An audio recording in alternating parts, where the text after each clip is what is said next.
Hello everyone, welcome to another episode of Health Rocks. I'm Ashton Drake and today's episode is going to be about who is in control. Today we're going to talk about the media, how media will influence us, how ads influence us, and how they use techniques to make us think things or make us feel certain ways about what we are seeing. So I'm glad you're joining me today and we're going to have some fun. Every year, advertising becomes more and more widespread, and you see advertisements in so many different places. They see it on TV, radios, as they're driving down the roads, in magazines, in newspapers, on websites, in video games. Advertisement is everywhere, and oftentimes advertisers will use a variety. Sometimes these techniques are obvious, and sometimes they are not so obvious. Advertising can even be indirect when products are used in movies or in video games, so youth are viewing commercials without even knowing it. Look around your room and name as many things as you can in 30 seconds. I'll time you.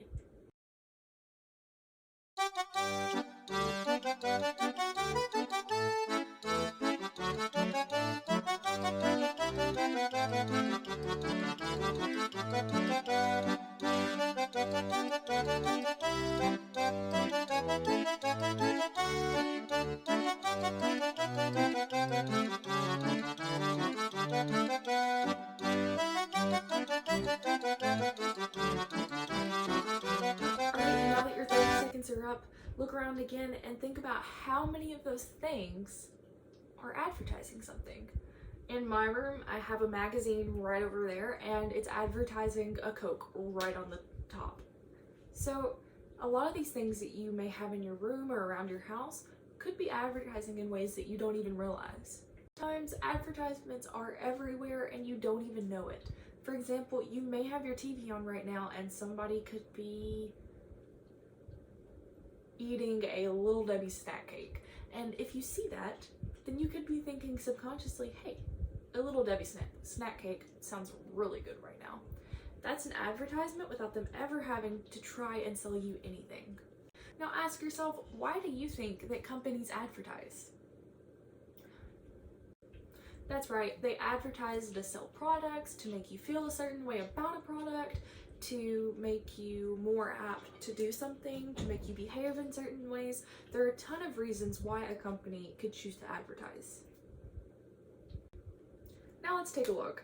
What have you or your family or other adults that you know purchased recently in the past, just say 3-4 weeks? Now think, what influenced you to buy it? Are you the only one you know who has one?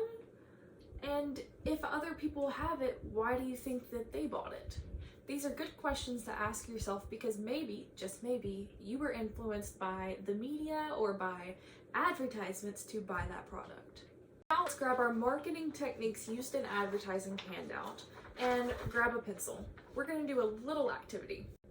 I'm going to read out some of the marketing techniques that are listed on this handout, and then I'm going to let you fill out the bottom half of the sheet in which ways the advertisements are using these techniques. So make sure you have a pencil, and if you need to pause, don't worry, just pause it, fill it out, and then you can repause after you are done. Alright, so starting with the first one, we have sentimental techniques. And that's what makes you think about family and about taking care of people, and it brings to mind feelings of the way that grandma used to do it. Then we have the bandwagon technique. That means everyone is buying it, it's the thing to do, and it makes you feel accepted and part of the crowd. Then we have the entertainment technique, which makes you think of good things and experience feelings of excitement and fun. Then we have information, which just gives simple, direct facts and details. Next up, we have the appealing technique, which means it appeals to the senses and it attracts you through beauty and the sexuality of people, places, and things. Next, we have numerical and scientific claims. That means they provide super impressive, super important statistics that actually may not mean anything. We have endorsements, which means the product is being told to you by popular sports figures, actresses, actors,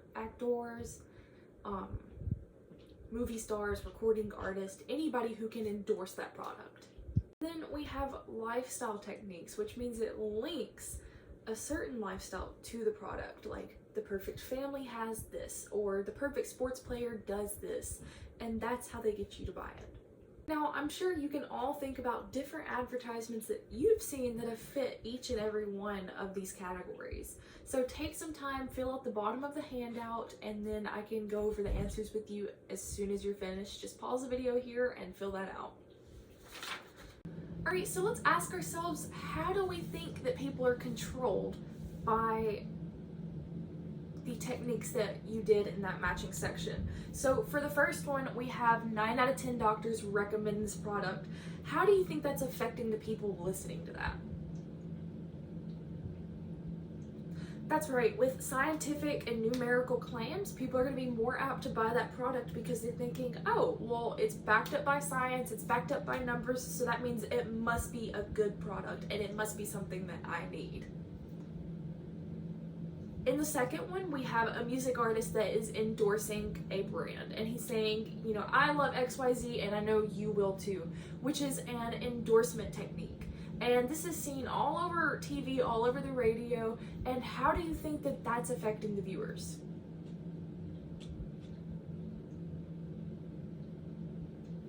That's right. When somebody in a position of power or a position of fame goes and endorses a product, it makes all these different people think, oh, well, if they use it, then it must be a good product and I must need to use it too, because they're using their power and their fame to show, hey, if you use this product, maybe you'll get where I am today, or hey, if you use this product, maybe you'll be a little bit more like me. The third one says, gather around the table and enjoy. It'll be just like going back in time, which is a great example of this sentimental technique. Because it's making you feel like if you use this product, if you eat this, if you use that, then it's going to take you back in time, you know, how grandma used to do it. It's going to give you that warm sense of familiarity and comfort. And then we move right on to number 4, which is saying all of your friends wear these, why not you? Which is an example of the bandwagon technique. And this is used a lot, especially with younger kids, because you're a little bit more impressionable and you're going to be a little bit more susceptible to jumping on that bandwagon. You know, we're always at school with different things, all of our friends have this and that, so it's going to be a little bit easier for advertisers to use that bandwagon technique on teens and children. So that's one that we definitely have to watch out for.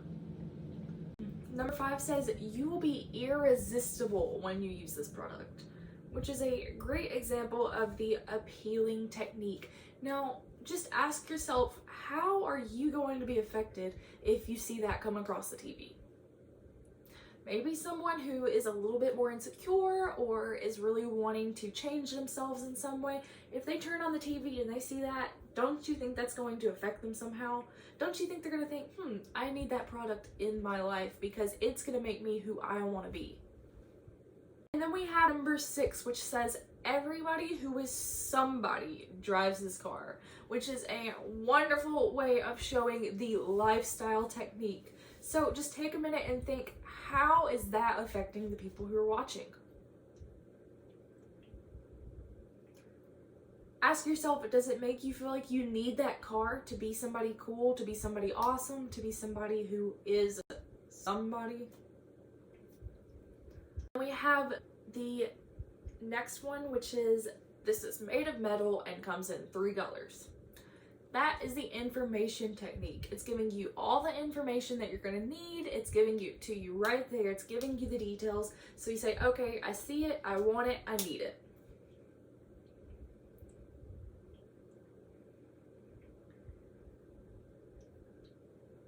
And then in our last one, number 8, it's saying that people are dancing and it says, join the party, try this product, which is a perfect example of the entertainment technique. It's got people dancing, it's showing everybody having a good time, and it's showing you that if you have that product, it's connecting it to your emotions and it's showing you that you're gonna have a good time if you use that product.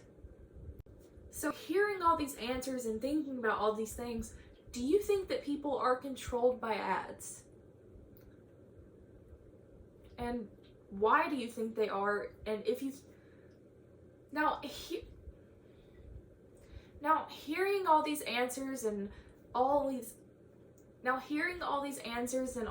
ads, do you think that people are controlled by ads? And if so, why do you think that? Now let's grab your Be an Ad Critic handout and a pencil, and I'm going to show you 2 ads, and you're going to get to go through and answer these questions about the ads. Now, if you need to rewind the ad and rewatch it as you're filling it out, that's fine. Just rewind it, pause, do whatever you need to, and then join us for the rest of the video. Let's go! What's your dream? To win championships? A scholarship? Do you want to be a bigger athlete than Serena Williams? Or do you want to be the first girl to play for the Yankees? Can you be the generation that ends gender inequality? Or will you show that champions in your sport can also look like you?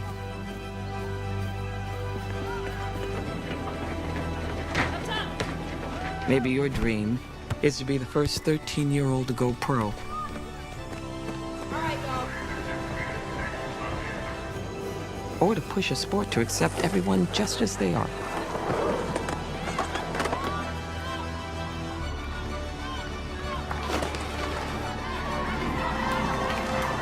But the craziest dream of all is the one that starts a million more.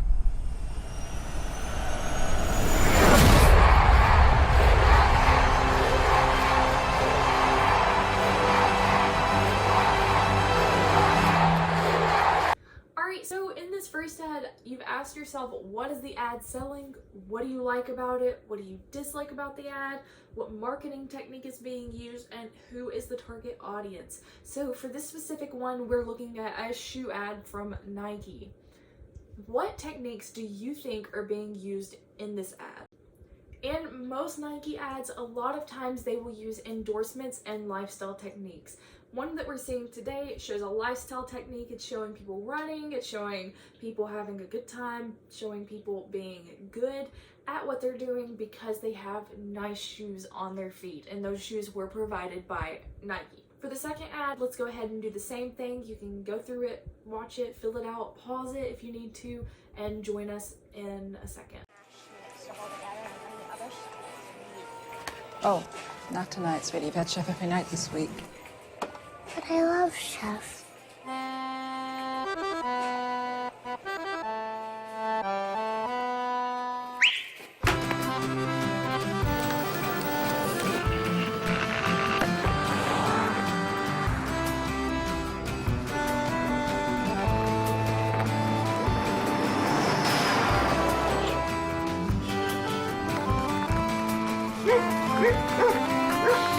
Un petit air et le jour, ça commence comme rien. Une brume et d'ambre vient frapper ton corps malade. What do you want for dinner?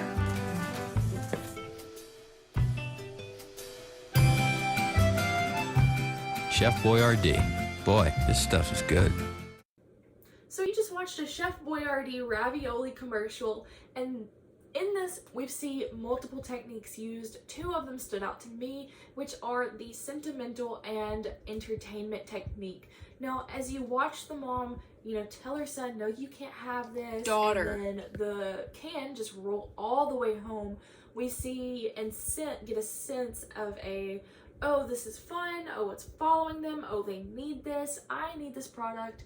And we see entertainment used through that, and entertainment used through the crazy concept of the can just rolling all the way home. And then we also see a sentimental aspect of it, giving you a sense of warmth and a sense of coziness in this commercial. Now, if you would like, you can write down 3 websites that are your absolute favorites, and think about the ads that come up on that website. Ask yourself what is being advertised and why do you think that these ads specifically are appearing on these websites? And were you surprised that advertisers are using these techniques, or are you not so surprised? Now, how did that make you feel to know that the advertisers were using these techniques to make you feel certain ways about their product? And as you evaluated these ads, what did you find that you liked or disliked or didn't really care about? Now, we have to ask ourselves, why is it important to know and understand what is really being shared in an ad? And this is super important because without understanding what's being shared in the ad and how it's influencing us, we can be influenced to do wrong things like alcohol, drugs, bad behavioral things like vandalism or illegal things that we know aren't right. Oftentimes this can have these things influenced on us by the media and by advertisements. For this right now, were you aware of the different types of ads? And do you think the ads really control what you buy? And here's a big one. Have you ever been surprised about something you just Googled popping up on a social media ad? How do you think that this happens? Well, a lot of times the things that we use in Google, the things we look up, the things that we talk about, a lot of times they pop up because websites are collecting that data and seeing what we're clicking on, what we're searching, what we're looking at, to give us ads that are tailored strictly to us so that we are more likely to buy that product. It's crazy, right? But now that we understand this, we can take this with us in the future, so when we view ads, we understand what's happening and how we are being influenced before it can ever have an effect on us. So now that you know all this, let's not just keep it to ourselves, but go out and share it. Go talk to your family and ask them, about the products that they've bought. Ask them what influenced them to buy it. Tell them about the different techniques. Ask them if anybody else they know has that product, why they have that product, and just share with them all the different ways that the media and advertisement is influencing us in buying products. And even next time you go out to the store or around town, just take a camera and take pictures of all the different marketing techniques that you see being used everywhere. Because as you drive down the road, you may see a billboard, or as you walk around Walmart, you may see a poster or a flyer or something like that. And these are all things that we can see, take pictures of, and then show others and let everybody be informed as how we are being influenced and how those influences are pushing us to buy products or boycott products or anything in between. For our last activity, if you want, this is optional, you can go outside with some sidewalk chalk and create your favorite ad and draw it out, and then point out the different advertising techniques that are being used in your favorite ad that you drew on the concrete. This is optional, so if you want to do it, that's great, and you can join me outside, but if not, that's totally okay. Alright, so now that you're outside, get your chalk and just draw out any advertisement that you'd like to draw, just your favorite one or one that really sticks out to you. And then think about how that advertisement is being viewed, what techniques that the advertiser is using to make you want to buy that product, what the advertisement's telling you, and then we will be wrapped up with today. So let's get to work.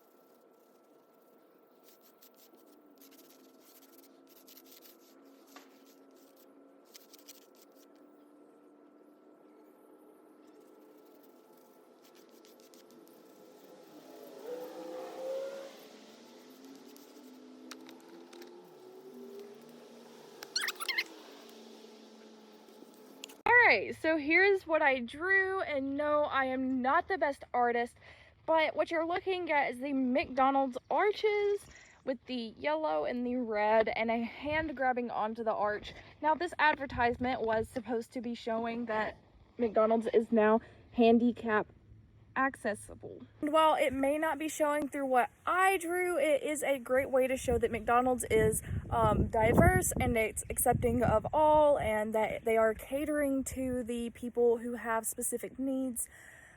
This is a good way of showing not only sentimental, but also using the informing technique to show them that yes, McDonald's is catering to disabled people and people who need a little bit more extra help. Alright, so thank you for joining us today on Health Rocks. I hope to see you in the next episode. I hope you learned a whole bunch, and I will see you guys later. Thank you guys.